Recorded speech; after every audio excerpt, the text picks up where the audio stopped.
Welcome to Narrow Ground Entertainment. This is episode 14 of Steve Solo's 7 Days to Die Alpha 19, and it is Horde Night tonight, so we are going to be busy. Mainly with killing zombies, but I also need to run over to the trader, because his restock should be today, and see if he has anything interesting to sell, which may result in me selling those gold and silver nuggets that I found in a couple episodes ago. I tend to like to let these things accumulate if there isn't something I need at the trader that I should sell them for. If he suddenly gets something incredibly useful that is quite expensive, I have a reserve of stuff to go and sell and raise the money I need to get it. It's also kind of useful to wait to sell some of the higher value stuff if you can until you have raised your intellect attribute possibly to the maximum, sometimes just a little bit higher. But the better barter perk, the more points you have in that, and especially if you fill it up all the way, gives you a better price on anything that you're buying and selling to the trader. Better barter perk also improves what's available in the trader's secret stash, which is on the trader interface, it's the little safe icon that's all the way to the right. And that shows you stuff that isn't in the regular inventory and often is some of the better stuff. I'm not going to have very much to sell to him on this trip, though. I think the only thing I have right now that I'm interested in getting rid of is the stack of beer. The secret stash icon is this safe here.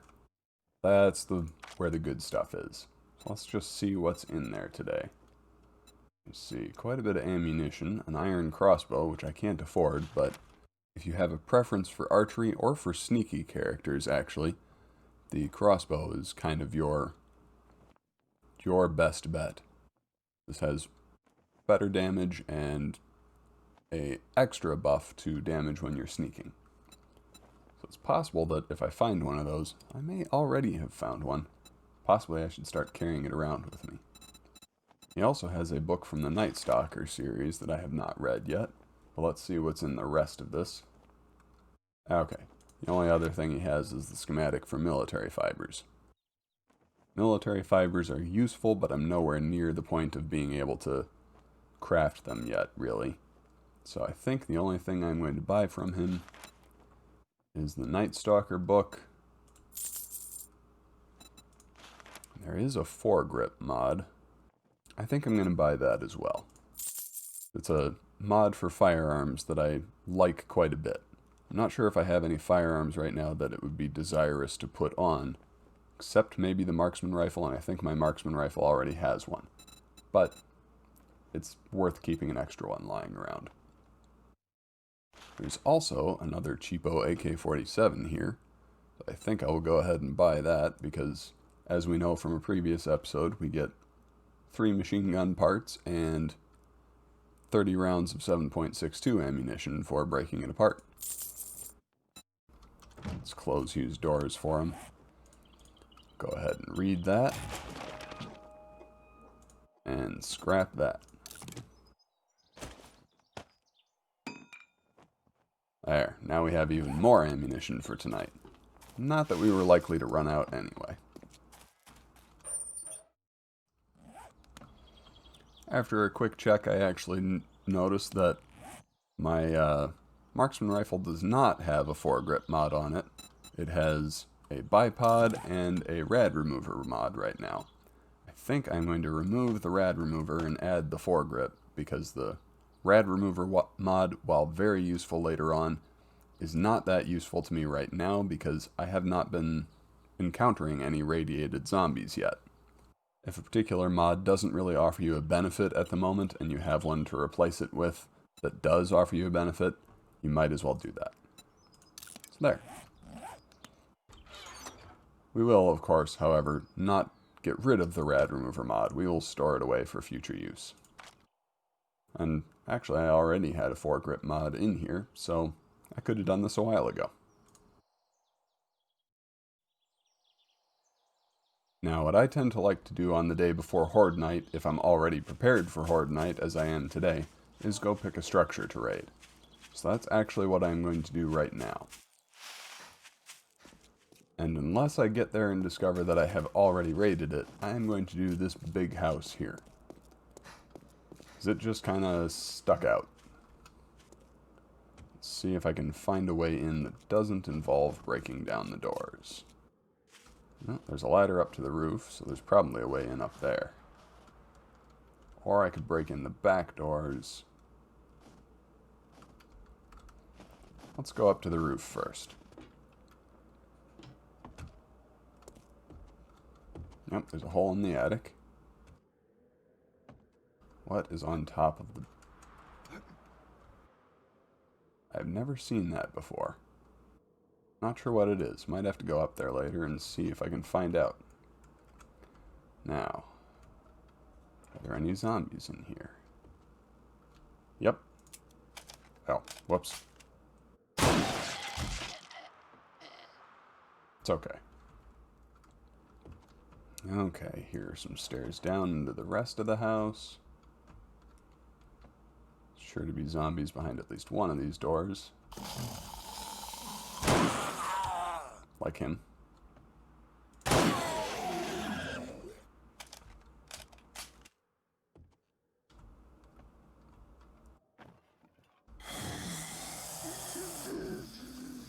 Looks like a couple more woke up.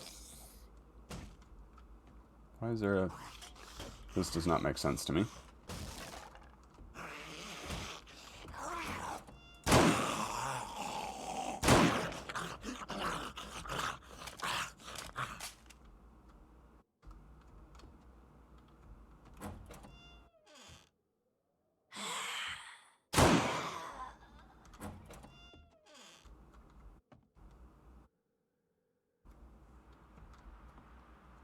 Come out of the closet with your hands up. Nobody's coming out. There you are. Okay, we've got a crack-a-book box, and that's going to be a valuable find. Not sure what'll be in it, but whatever it is, it's going to be good. Let's clear out the rest of the house first, though.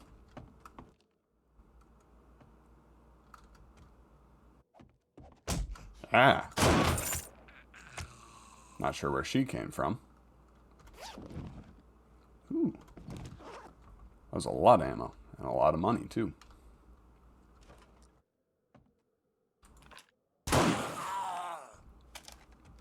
It is nice to catch them sleeping if you can, because then you get extra damage, which is usually going to mean a one-hit kill. Where does this go? The garage.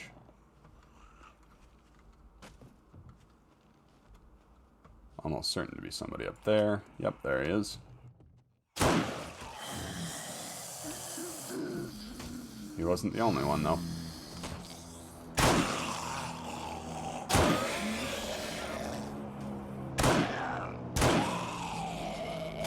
Not sure where that guy came from. I can hear a lumberjack whacking on the walls, though, so... Let's just get outside and take care of him. Oh. Apparently he's not whacking on the walls, he's whacking on the deck. You're just not that bright, are you?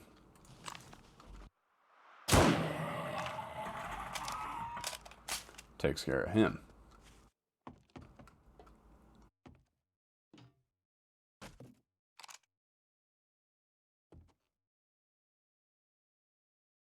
Okay, once I shoot one of those, the rest are probably going to wake up. This guy is likely to have the most health, so let's take him out. Oh, maybe the rest won't wake up.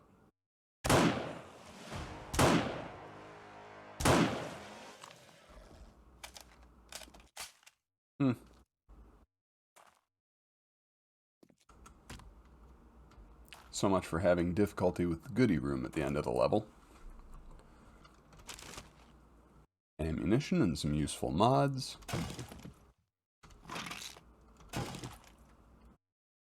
What's in the weapons bag? Stun baton parts, robotics parts, and iron knuckles. Not so great. I'm going to save the reinforced chest for last. Let's see what's in the boxes. animal fat. Steel axe. This is something I have not seen before. Actually, maybe I have seen this before and the art has just been updated for Alpha 19. Not real sure. I'll have to check later. And shotgun parts from the gun store box. Alright, let's see what's in the reinforced chest. Double barrel shotgun, some more ammo, and a bunch of silver nuggets. It's already clear that I'm not going to be able to carry all of this home in one trip, so I'm going to go put a storage chest outside the garage. Let's see, put it right about... I usually like to go to the street with these. Let's put it right here. There.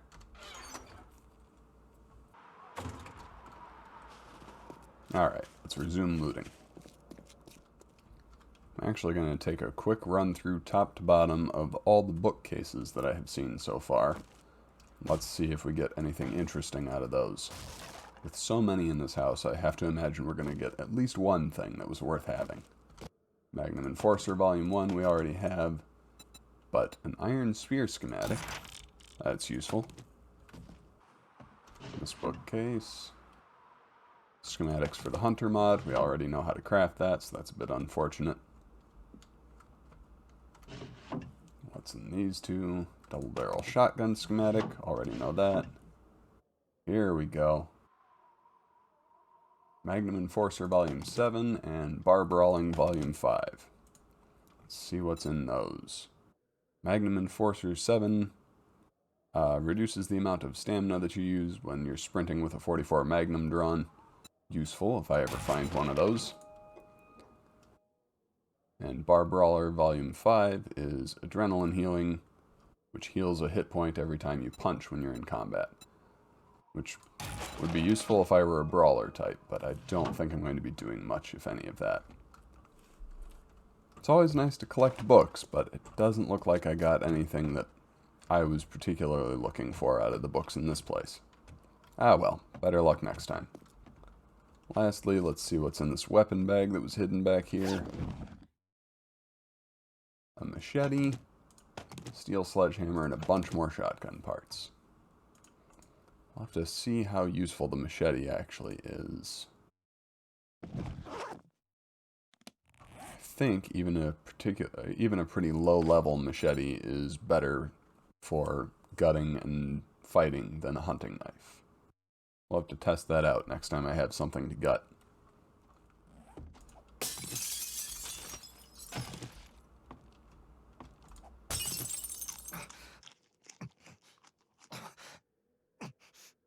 Well, crap.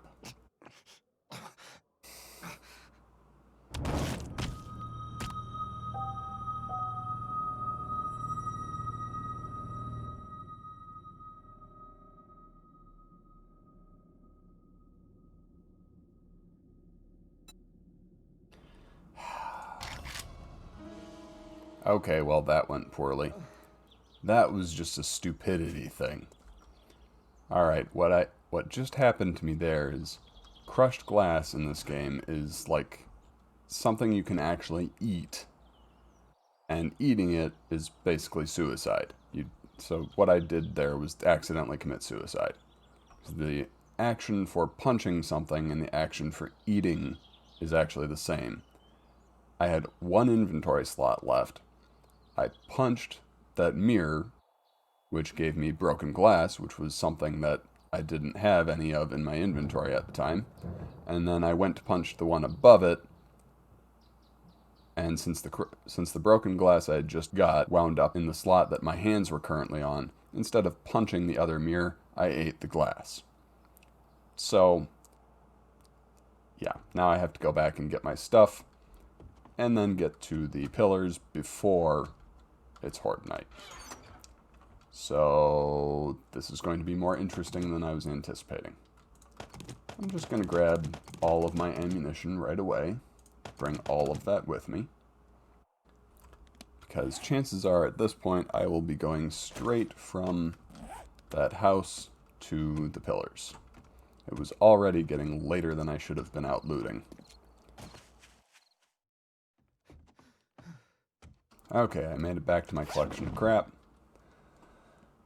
Let's just pick out the things that we actually need. Marksman rifle, tools, weapons, all the ammunition. Alright, most of the rest of this was mainly inventory clutter, so I'm actually just going to leave this backpack here for the rest of it for the night. I'll have to come back for that tomorrow. There was some good stuff in there, so I am still finding useful loot in this house. I'm not entirely done with it yet. And I know I had picked up a better double barrel during that looting session. Oh, I already grabbed it. Okay. Right. Let's get to the pillars. Alright. We've still gotten here with plenty of time, so I'm not too concerned. Should still easily be able to survive this night. That may, however, have been my stupidest 7 days to die death ever.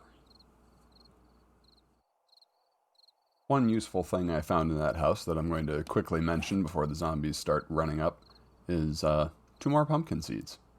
So now I don't have to craft any more pumpkin seeds at all. The next time I have the rotten flesh that I need to make 2 more farm plots, I can get immediately up to having 10 pumpkin plants.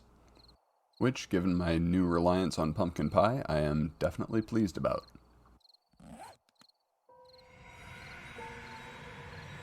Okay, here we go. Let's get rid of that experience penalty.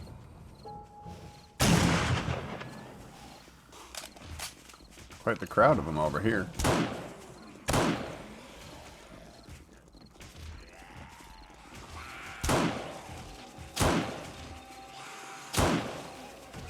Smaller crowd now. They did manage to break out the block, however.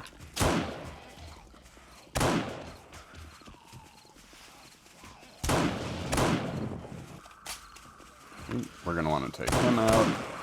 There we go. Police officer zombies spit. You don't want that.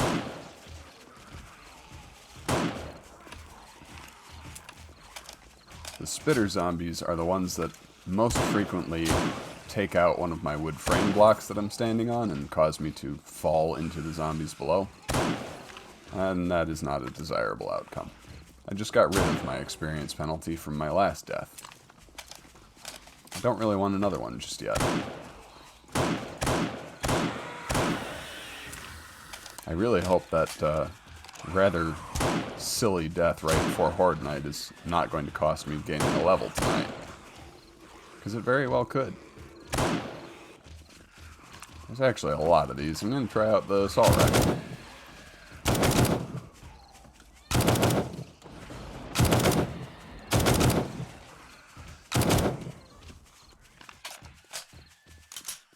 That actually worked pretty well.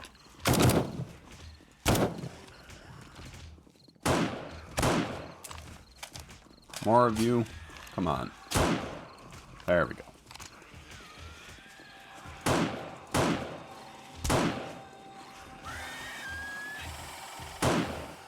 I should probably focus more on dealing with the ones that are beneath me than the ones that are running. The ones that are running aren't breaking any blocks.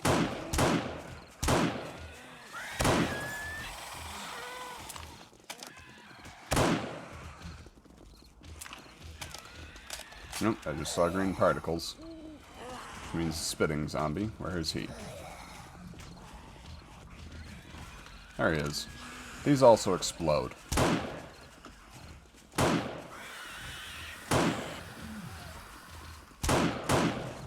So you generally want to take them out before they're close enough to do that.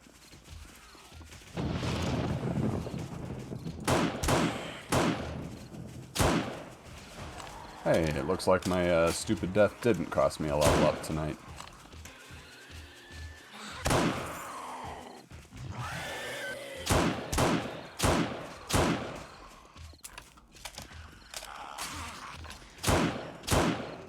Trying to get up on top of my towers, too.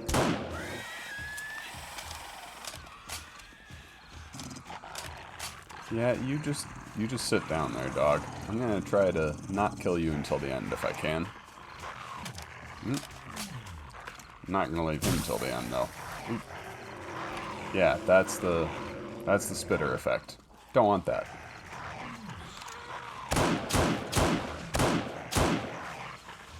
I think he's dead now.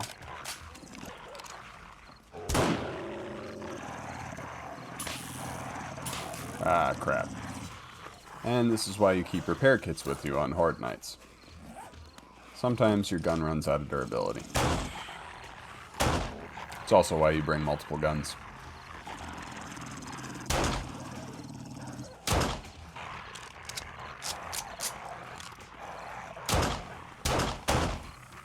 Ooh. I see. There. Gift rotten flesh. That's what you are. We'll just take care of that. Perfect. Alright. Back to business.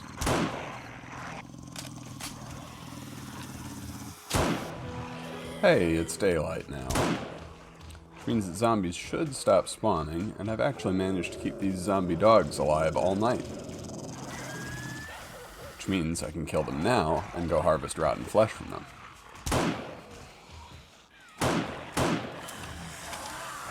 After I finish wasting ammo.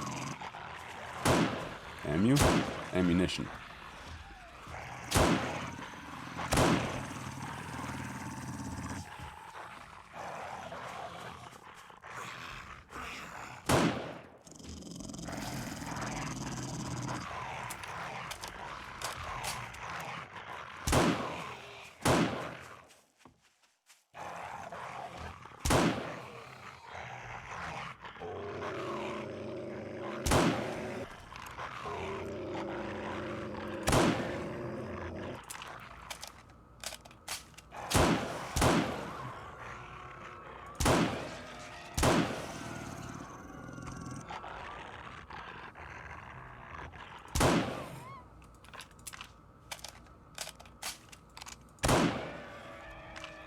There.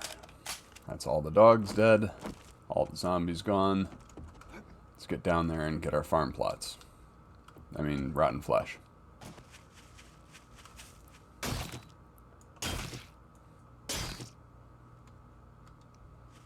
There, each of those guys was worth 10 rotten flesh, and I managed to harvest 4 of them. I think there was a 5th and maybe a 6th, but they disappeared if there were. Which means we are going to be in the farm plots for a bit. I will run around and collect up some of this loot before I sign off. Looks like it's going to be a lot of ammo, which I am fine with. Okay, I have gathered up all the bags of zombie loot I could find, which has left me significantly overloaded. That's where I'm going to sign off for today, and we'll start the next episode by sorting through some of that loot to see what's valuable and what's not. Probably going back to collect the rest of my backpack, and we'll see what else when the time comes. Thank you for watching. Hope you enjoyed this episode. If you did, please leave a like on the video, subscribe to my channel to see more content from me, and if you'd like to help my channel grow, please share it with your friends. Goodbye and God bless.